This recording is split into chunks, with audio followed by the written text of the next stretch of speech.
Welcome to How Now, the podcast where we talk about how to live in the now. And here's your host, Kim Martin Raymond.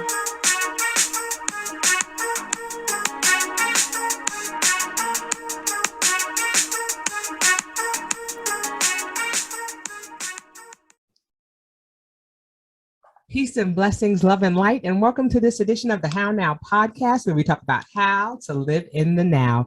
My name is Kim Martin Raymond. I am a minister, spiritual life coach, author, and founder of Redefining You, LLC, where I help my clients to realign themselves, mind, body, and spirit. And welcome to the show. If this is your first time listening, please go over to my website, www.hownowpodcast.com. Select your favorite podcast platform and make sure that you subscribe, like, follow, and share. So that way you know when upcoming shows are about to air. And also you can watch some of my shows in replay.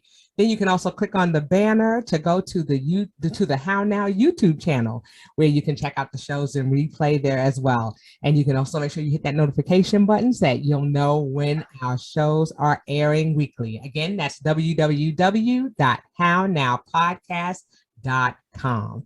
So let's get into tonight's show, where we are going to be talking about the art of giving back. You know, we are in a season where we have seen a lot of people, spending a lot of time, doing things for themselves, looking out for themselves, doing things, on a positive and on a negative, spectrum.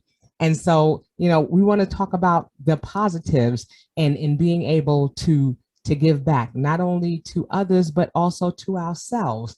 And to help me talk about that is my handsome guest over here to my left. And as is customary with the How Now podcast, I'm going to have him to introduce himself at this time. And so glad to be on with you. I'm glad to see you here too, and glad to be on. Welcome and hello to everyone in your radio land, podcast land. Yeah. This is a really great opportunity for me to come out of my own comfort zone and remind you that I am Bertrand St Louis, popularly known on podcasts as Mr. B. Yeah. And you notice the background of Free Talk with Mr. B, the host of. I really appreciate that. Thank you. Yes. Well, welcome. We are glad that you are here, a fellow podcaster. Again, Free Talk with Mr. B. And we are just thrilled to have you here and to talk about this subject of the art of giving back. But before we dive into that a little deeper, let's talk a little bit about what it was that you were doing prior to the pandemic. I guess that's a pivotal point in a lot of our lives. Yes. I was already retired, but was doing some consulting in Dubai before the pandemic. I am a 35-year oil industry person. Okay. And traveled around the world with my industry and really enjoyed my job and the adventures associated with it before retiring in 2016. Okay. But of course, we just can't sit at home and not give back what we have in our heads. And so I thought it was important to get back out and do some consulting, do some sharing and some more adventuring as I went through my life. So awesome. And then, like you said, we were going about life as usual, and we came upon the pandemic. What happened? What were some pivots and some changes that you had to make with regards to that? Or is that when your podcast started? Let's talk a little bit about what happened. And it's true. It's sitting inside of apartment. Initially, I was sitting in the Burj Khalifa in downtown Dubai, here on the 70th floor, looking out where no pandemic can even touch me, I would say, because it was enough of a barrier between the population and even people delivering things at the door, dropping it there, getting paid. And we went straight into wipe down mode, my wife and I. And so, but it was not enough. And not enough means there are ways we can adjust our thinking. And we automatically do it throughout our lives, adjust our thinking as we grow in stages or grow in ages. But that event caused a lot of us to think, okay, what do we do now? And instead of packing up and going home, I decided to start reaching out. And I took that quantum leap of issuing my first podcast back then. And so, yes, it was a podcast moment to start doing something. And like I mentioned earlier, when your head is full of information and knowledge, I started off thinking about what's valuable that people may want on a podcast, or information they want in their own heads. And I thought it was just wisdom and knowledge. And one thing we never could really bring to the table when, like, a person's first job, we always say we have the time, we want to earn the money, and so, but we don't have the experience. So I start sharing experiences at first. Nice. Yeah, let's just try giving that back. Right, and that makes perfect sense, because that's what happens. I think when we talk about the stages that people go through, or that people have gone through in this pandemic, it has been where we start off first with fear, because it's unknown. This is something that was foreign to all of us. We didn't know what was happening. We were just like, what in the world are you talking about? Pandemic, what does that mean? What do you mean we have to stay at home? What's going on? And so, people were really, kind of like, oh, what's happening? Then you have those, people who are starting to gather information. Now it's like, okay, we know what happened now, how do we figure out what to do in this space?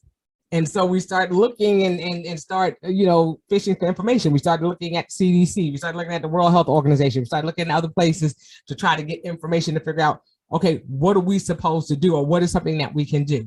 Yeah. And then, as time has continued to progress, we've gotten to a space where there are those who have reached back, who have gained some insight, or have seen, added value in some of the things that are going on in their personal lives, and saying, okay, I'm going to reach back and I'm going to share this. And that appears to be, at the stage where you were with regards to starting your podcast, just like I started mine. It was birthed out of, like you said, wanting to create platforms where people can be informed. Right. So, and like a lot of things we can look at from different perspectives. I mean, I am a pandemic warrior in that my obsessive compulsive behaviors, my OCD, was already associated with I'm not touching anything, because I travel extensively. Right. And I'm a pandemic traveler too, because I've taken a PCR test forever and a day. Very often I've gone to northern Kurdistan, northern Iraq. I've gone through back to Houston home and back. I've gone to a lot of places during the pandemic where I knew how to manage the space and time. But what was different, like I was saying earlier, is that what are we going to share? And I wasn't sure, because I watched a lot of political and podcasts where I got some of my podcasting inspiration from. And I was like, I don't want to do that. And I don't want to spend my time on a podcast talking. So I said there was experience in everyone. So I started calling on guests right away to say, what was your experience? And I just put a little bit of tidbits in between. So I start gathering their experiences. Yeah. Okay. And so how did you come about the concept of your book, The Art of Giving Back? I started connecting with organizations and networking. I was networking in Dubai with the UAE Africa Network. Mm-hmm. And I also connected with Prodigy Global Network and other groups that does networking about sharing, giving back, women empowerment, conversations about all those things around Dubai and the world. And I got to go on stage and speak about this. I'm normally an instructor in my oil industry and teacher trainer and so on. But it was a little bit different when you wanted to go and speak about single topics. I wanted to speak about a topic of what you give back. And then I started thinking, someone said, it'll be more empowering if you have some validation of what you're speaking about. So, okay, the book. And so I was already calling myself Mr. B, Free Talk with Mr. B. And they wanted to know, who say, yeah, it would be great to have a book, because I was on stage with authors and so on. I want to be one of those. And so to have something that says what you are, who you are, and I am accustomed to validating myself. So I wanted to validate myself with the book, The Art of Giving Back. not just, I'll grab it real quick, not just having it for the stage prop, but I asked myself, when did I start giving back and why? Right. You know? Yeah. And so it was very important to inquire about that myself when I was starting to ask, wait a minute, when did I start giving back and why? And I asked myself, I need to go back to my childhood to figure it out because I can't remember. Wow. I knew my personality, but I can't remember why my personality was developed this way and why. So I did an interview with my uncle and started asking him what kind of person I was and started validating what was going on around me because I didn't know anything until I was about 18. Wow. Wow. Yeah. I'm from the Caribbean. I'm from the countryside in the Caribbean. If it's, you'll go to the beach and you'll eat sugar cane and pick mangoes off the mango trees in the island of Trinidad and Tobago where I was born. But you don't think about who you are sometimes. Some of us, we're just lightheaded and just not thinking about it. Right. So I had to go back and find out. And that's where I wanted to know, how did I become Mr. B? So I went deep into the beginnings and write the book about becoming Mr. B. And my son helped me with the idea of free talk because he didn't want, and I didn't want to give back by costing anyone anything. So we came up with free talk with Mr. B. It's free. Right. You know, you can listen free, you can come on free. You're not going to be pressured for any resources or anything like that. Right. But the art of giving back was not only talked about my life story, but how I came to be Mr. B over time and all my travels and all my career and all those things.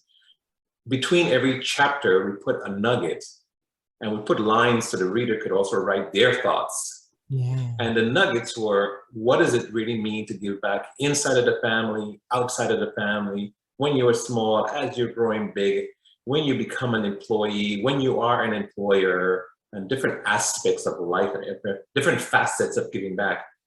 And interesting enough, it was all without digging into your pocket to look for cash.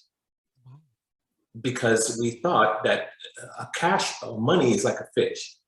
You know you need it, yes, you know you need to eat, but if you get that fish that day, you're going to eat that day, great. But tomorrow you're going to need another fish. So the art of giving back suggests that if you get some wisdom and knowledge and experience and perspective, you don't need to get to that fish, maybe the first day, but you're going to know how to fish. Wow. And then you will eat every day. And so the whole idea was give back something that empowers someone, as you mentioned earlier in your opening. Give them something that empowers them, and that's the most beautiful giving back gift ever. And funny as it is, it starts with a smile. Like your smile, right? It can empower someone because it can change the nature of their day. They're not going to smile back at you once. It's going to make them keep smiling most of that day. And so that's very empowering.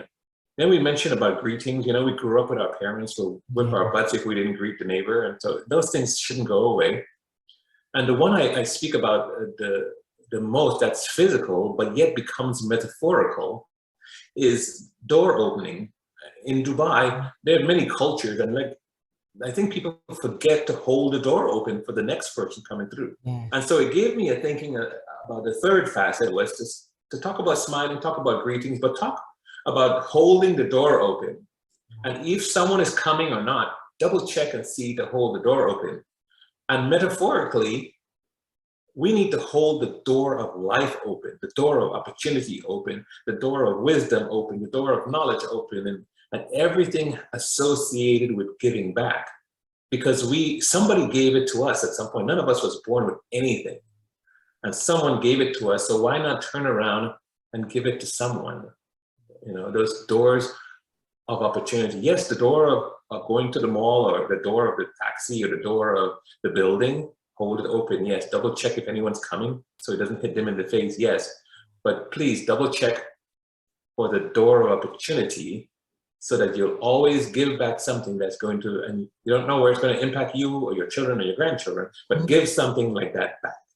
I love that. I love that metaphor. I am just the queen of metaphors. So I love that, that you say that. That's true, because like you said, it's like holding space. We're holding that space. We're holding that open and giving you an opportunity to step into that space, to step into that opportunity, like you said, to step into that wisdom. And it's possible without the people associate giving or giving back with money, always wanting to donate money. I understand some people need it, but it's better to help someone to help themselves. Right. You know? Right. I mean, and that's important. I mean, I do mission work in Haiti, and, you know, I go annually and do, you know, work to give back, but it is so much more empowering to give, you know, to give resources and to give wisdom, so that way, when you're not there, they can still continue to do those things. And I think about that, you know, what that put me in the mind of is, when they had the earthquakes recently in Haiti, and we went and we took tents and cots and things of that nature. But what we also took was, well, first of all, when we went there, we didn't put the tents together for them. We showed them how to do it. Yeah. So that way they knew how to put the tents together, so that just in case they had strong winds and something happened and they came apart, they knew how to put it back together. We left some other supplies for them, you know, tape and some other things, so that just in case it tore or something happened and we weren't there, they weren't left like, well, we don't know what to do. Just like you said, it is about empowering. We have to be in that position of empowering people when we are giving back, so that they can continue the work that was started, you know? So I love that you say that, because that makes sense. It is something that is important when we talk about giving back. Is it something that person is going to be able to sustain? And that's a key word, because sustaining a work process, we do it in our industry. We do not start multi-barrel, multi-million, multi-billion-dollar facilities. When I was being able to sustain it in the long term, I would go into an indigenous country and then walk out. When you walk out, the locals should run that place, and they know how to, and they don't even have to call you afterwards, because you've given them everything. Years ago, they perpetuated the idea that knowledge is power. So the men would hold on to the knowledge really tight and be empowered, because they wanted to have that control. But today we can go into our pockets and pull out our smartphone and find anything. That's right. So the sharing of knowledge is power. Yeah. Sharing. And if you're not sure about that, ask Apple why they're so rich. Because they shared everything and made it quite easy to get the knowledge, to get the wisdom, to get the information. And so we can apply the same analogy to ourselves and sharing with our children, our grandchildren, our neighborhood, our families, and our global communities, that you can give them back what you have and empower them to do what you did some years ago, or learn what you've learned. Yes. And so I think it's just way more empowering to give back, and give back free. And so I perpetuate that idea on Free Talk with Mr. B. Yes, I think that is awesome. And just like you said, you know, knowledge is something, like you said, that you can pass along, that surpasses what financial, you know, giving can do. Financial giving has its place, right. and you know, and we're happy for it, you know, when we receive it, and it helps us to get into a better position or a better space. But just like you said, that long-term knowledge is what really, really empowers people. And then we hear about it all the time. Even when we talk about our ancestors, when we talk about our, you know, elders, and we talk about, you know, our, you know, family members, you know, we talk about legacy.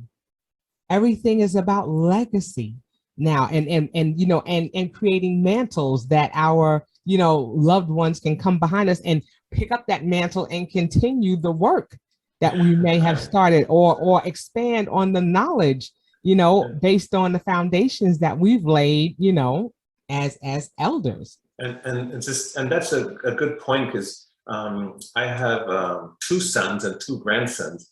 And when my son left Dubai after we did the book rollout event, he says, "Oh, Dad, I learned more about what you're talking about," right? And he can go to Amazon and buy it, or Kindle and buy it. But it also means that my grandsons can go to Kindle or Amazon and buy the book, The Art of Giving Back. And then I may have already passed on, but I'm leaving, and that was one of my goals, was to leave the mark for my great-grandchildren to say, hey, this is my great grandfather, and he was a giver back kind of person. Yeah. He became Mr. B on Free Talk with Mr. B. So it was a big goal of mine to make sure that I left something as a legacy for them to be able to read. And all of the podcasts I'm hosting, I think I just passed number 75 recently. Yes. And a certain number of downloads, but they can go and listen in and get some of that wisdom or glean it. And point being, I was not podcasting for the entire world, because 75 episodes could mean I'm interviewing 75 people. The world is full of billions of people, and we need more talking between each other and between our cultures. And so I encourage a lot of people to come on podcasts also, to come on your show, the How Now, and to be able to understand what is happening now, because all of this is happening now. And to participate, take a role, because if you're not a podcaster, you're either listening to it or participating in it. That's right. And it keeps us all talking. Yes, and it's so important for us to be able to do that, because like you said, we've created these platforms because we wanted to be able to, have a space for people to share. We wanted to have a space for people to be enlightened and to be empowered, because there are so many, there are so many modes of or so many ways in which we transfer information, and some of that information is reliable and some of it isn't. And so we have to also make sure that we're discerning what it is that we're hearing, and at least piquing enough curiosity for someone to say, I didn't know anything about that, but let me go and dig a little deeper. Let me find out a little bit more about it. I think sometimes with our podcast, we scratch the surface on some things, but it's also important for people to want to dig a little deeper afterwards and say, hey, I didn't know that. Okay, well, let me go and find out a little bit more about that. At least for me, that's the goal. The goal is, for people to learn about something that they didn't know about. We hear people saying now on social media, I was today years old when I found out this and that, because there are so many things that we don't know about.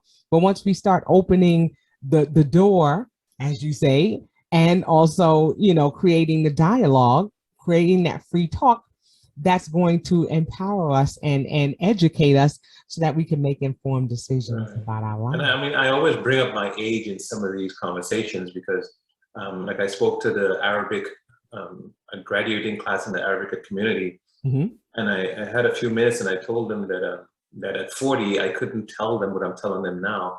At the time I was talking to them, I was 60. And at 60 years old, I have a little bit more to say than when I was 40.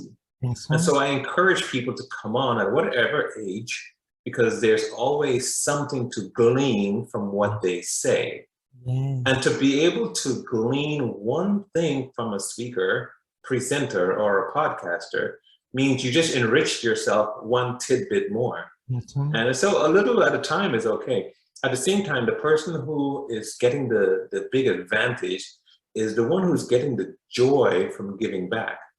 So if you brought on a 60-year-old, a 70-year-old, a 50-year-old, a 40-year-old, and they had something to share with you that you can benefit from, they already obtained that joy of giving.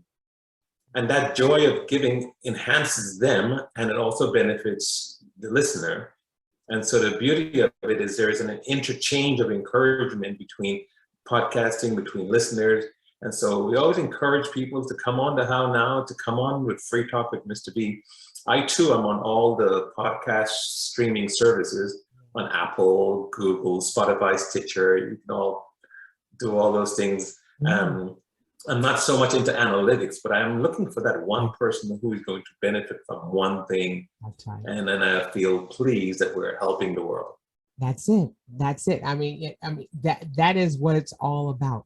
To me, it's all about, like you said, being able to share and to understand that wisdom and knowledge comes at all ages. You hear all the cliches out of the mouths of babes.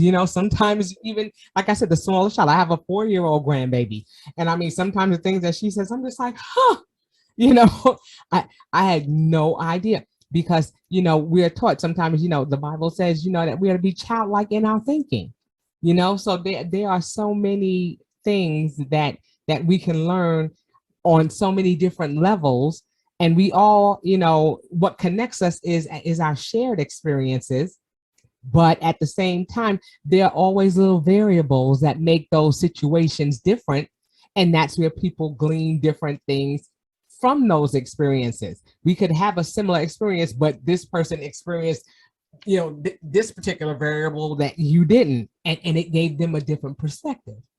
So, there's so much to be learned. There's so much to be gleaned. And I think another point that you made when you were talking about it being interchangeable, when we share and when we give back, yes, we are giving to ourselves because we're filling our cups as well, or we should be. Again, the cliches they come a dime a dozen, but you hear this all the time about, not pouring from an empty cup. We should, as we're giving, we should be filling our own cup so that way it's to the point of overflow so that we can continue to give and not give to a point where we're giving away and not pouring back into ourselves. Yeah. Because last week's episode, we covered give from plenty. We do two, so we can do the listener feedback the second week. But give from plenty was interesting too, because it was a definition. Now, our media and our social lives define certain things for us, and sometimes we can stray from the real definition of things. But when we mentioned give from plenty, I said, well, I can always give a smile because I am never going to run out. I have a lot of smiles. Yes. As far as holding the door open, it doesn't take that much time out of my life to hold the door open. So I'm always going to have that. I have plenty of that and plenty of smiles. And everyone can determine what do they have plenty of. And so when you're so rich, that means you're rich in smiles, you're rich in giving back, you're rich in humor, or you're rich in empathy. And those are the type of things you could also give back. So there's a lot of opportunity for people to find out by listening to kids or adults or otherwise, what can you give back? What do you really have a lot of? And so it makes people feel better. And even in the poorest scenario, financially, or the most adverse conditions economically, you can still find a way to give back, which makes you yourself feel better. And you might be very surprised how much you get back. Yes. I love that. I love that you say that, because it's a matter of taking time to do a bit of a self-evaluation. And a lot of us have had time to do that, especially during this pandemic. We've had a lot of time to sit with ourselves and and a lot of people have stopped and said, okay, well, what are some things that I'm talented in? What are some things that I'm gifted in? What are some things that like you said, that I can give to people? What is a talent, or what is a trade, or what is something that I know that I can give back? And I think, like you said, there's a joy that comes with that. There's a personal joy that comes when you're talking about giving. It should not be something that puts you in a space of distress, or it doesn't put you in a space where you're just like, where you're feeling any type of animosity. It should be from a space of joy, or a space, something like you said, that you said you have thousands of smiles, and that's awesome, because yes, that's something that you can give freely, and it's something that you enjoy doing. It's not just something that, gives you pause or gives you woes. And on my program all year, I've been talking about each of these nuggets, even knowing when to say no. Because sometimes we put ourselves in a situation where we're being pressured to say yes when the right answer was really no. And so just not having that animosity, like you mentioned, not sacrificing your family for someone else, and not filling yourself back up, because when you're giving, you're emptying what you have, but you need to find your own source of refill so that you can always be well sustained. You can also be ready. Like a firefighter, if he's not trained or well geared, he can get hurt going into a fire.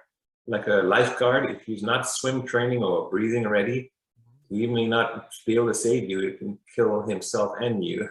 Right. So we have to be ready and prepared and built up and so on. So I like what you said, because that consciousness of what we're capable of doing, who we are or where we are in the now, tells us what we can do, and we should do just that.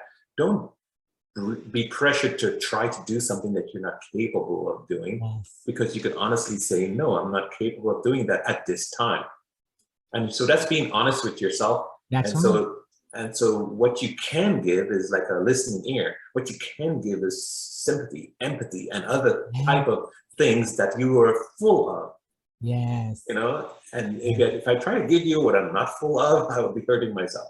That's right. That's right. I love that you say no, that, you know, sometimes we have to say no. And that is something that is so powerful. It is a powerful thing to be able to say no. And I love that, because, you know, I myself have told people, you know, I'm going to have to say no on this one, because I'm not going to be able to give you my best if I say yes at this time. Correct. I'm not going to be able to give you my best. And because you're my friend and I care about you, I want to give you my best. And so I'm going to have to say no at this time. And you know, some people are just like, wow, you say it like that? Yeah. Mm-hmm. Say it just like that? Nope. You know? And not everyone needs an explanation, but emphatically, you ought to be able to say no, because you know your own circumstances or your own condition, or whether or not you're full enough. Because again, if you're driving a car and you siphon the gas out to give it to someone else, and you had a plan for 2 more days driving, you're not going to make it. No. So you have to not do certain things that hinders your own progress, because you're not helping anyone. You put yourself in a needing state. Yes. Very possible put yourself in a needy state, which becomes a burden to society. And we want to be able to give in a way that we become members of society, that's a contributing member, not a menace to society. So sometimes saying no keeps you going on and helps someone along the way, as much as you can. The person might need directions. Oh, I'll give you directions all day long, because I think I knew where I'm going, or I have the right kind of map. That's right. But if you give them something that you need to take yourself further, you're doing yourself a disfavor, and that's not a good amount of giving. Right. You know, and so we go over each of these giving nugget points, and I think within every 2 weeks, myself and my panel covers it very well to make sure our audience is getting a sense of what does it really mean to give back. That's right. That's right. That's what it's about. It is about, I mean, and I love that, because just like you said, it is an art. It is a craft. It is something that we, you know, work on continuously, because as we learn and as we grow and as we, you know, glean more knowledge, then we have more to share. You know, or if there was something that we were not clear about, now we have clarity. You know, again, with the cliches, when you know better, you do better. You know, once we've learned something, or we've come to an understanding about something that we were not, you know, familiar with, then that broadens us, or that allows us to be a better version of ourselves, because now we've learned more, and so now we can proceed with the new knowledge that we have. We're not stuck in a space where we were before. So to me, that puts us in a constant space of growing. You know, you learn from your womb to your tomb. There's always something that you don't know. And so I think that it is beautiful that you know, through giving and giving in this way, that we're constantly empowering ourselves to be better versions of ourselves, because we're opening ourselves to receiving what it is around us. We're not being closed-minded. Correct. I love that. I love that. It's that simple, or it can be that simple. I think sometimes we complicate things because we feel as though, okay, it can't possibly be that easy, or it can't possibly be just a matter of just, you know, stopping and listening and learning. It's got to be more to it than that.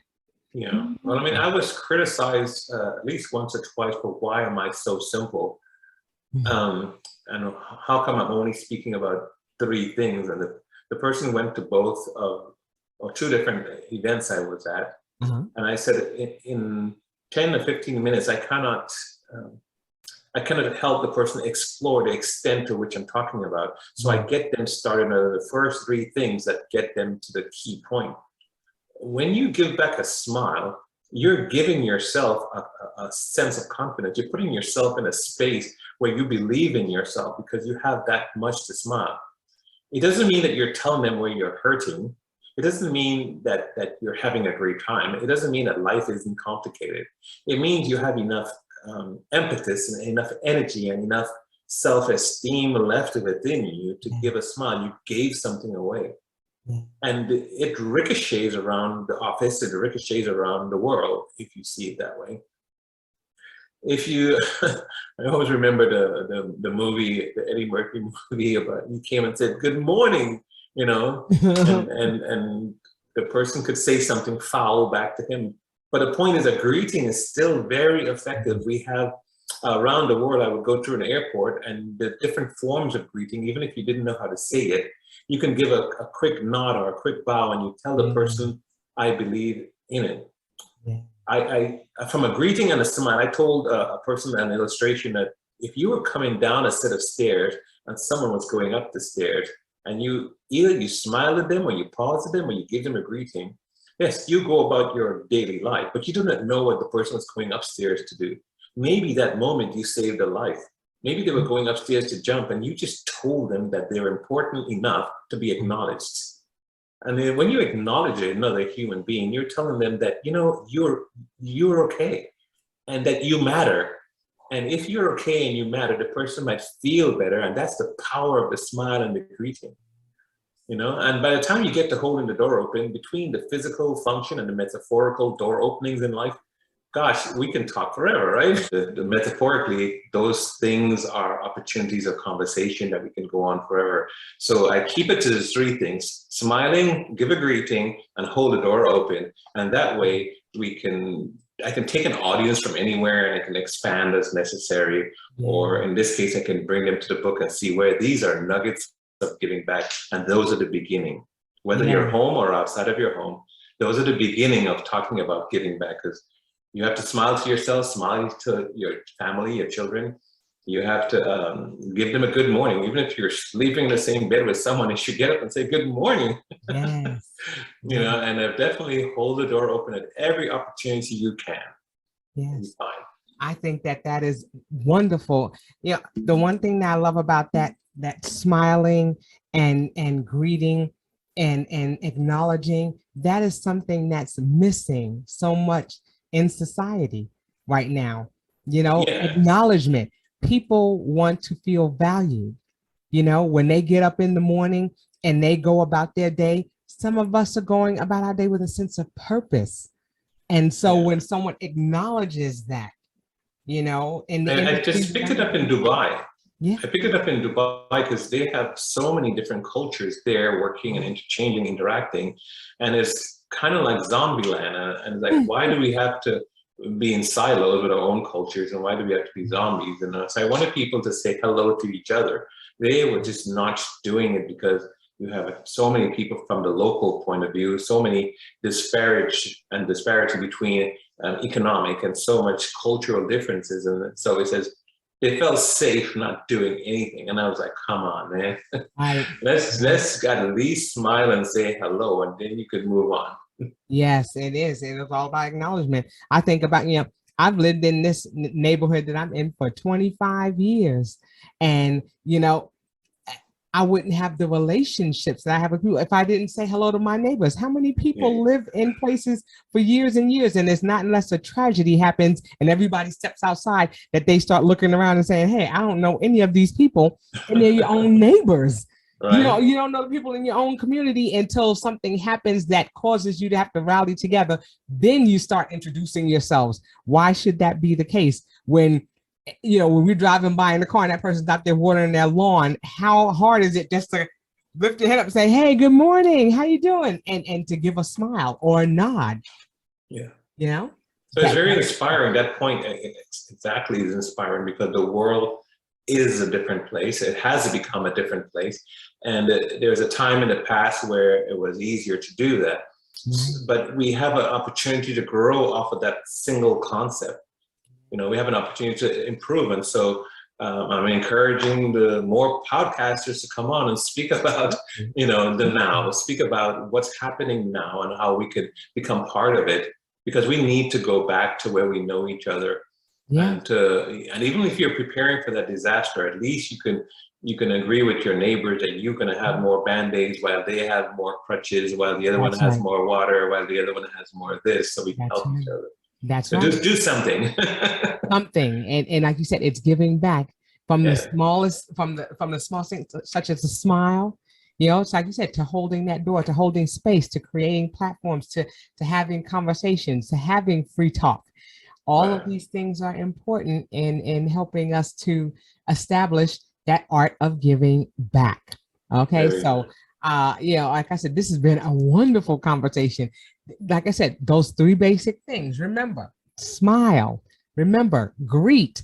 Remember, hold the door, hold space for others, so that way we're creating opportunities, where we're building relationships, where we're building, our empathy for one another, where we're coming together as a community, coming together as a people.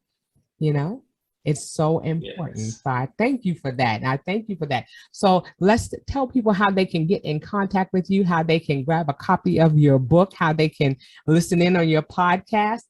Let's share some information so that way people can keep in contact with you. For sure.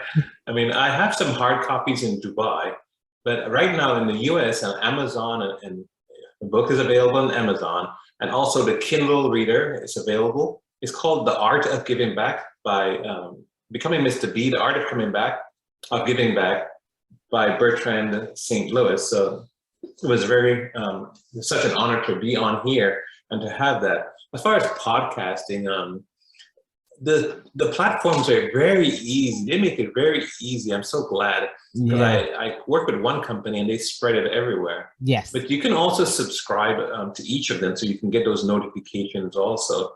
And I keep them short, where we cover our points and we have another week to cover a similar point, because we wanted to have our listeners to give feedback. Yes. As much as we can. So we bring on sometimes a subject matter expert or something to talk about a subject or to elaborate on it more. But that's on Apple podcasting. If you have the Google phone or the Android phone, you can Google Podcast, Spotify, Stitcher, wherever. We're also on www.freetalkwithmrb.com, where you can see it. If you contacted me, you can feel free to see me on Instagram at Free Talk with Mr. B. LinkedIn, Free Talk with Mr. B, Facebook, Free Talk with Mr. B, my own Bertrand St Louis name, and yeah, sure, follow us on Instagram. It's just really, really easy to do, and it's really nice to have you on there and give us your feedback and your comments, and feel free if you want to come on the show, or just to give us a congrats or something, anything, or give us whatever type of feedback you choose. And I mean, just Googling Free Talk with Mr. B and you'll see it pop up everywhere. I mean, there you go. Any search engine, it doesn't have to be Google, but any search engine you search on, you're going to see me pop up when you type in Free Talk with Mr. B. Awesome. Okay. And even the email is Mr. B at freetalkwithmrb.com. It's just that easy. Okay. So it's free. So the email is free talk at Mr. B, right? MRB, Mr. B at freetalkwithmrb.com. Mr. B. Yeah. Okay. All righty.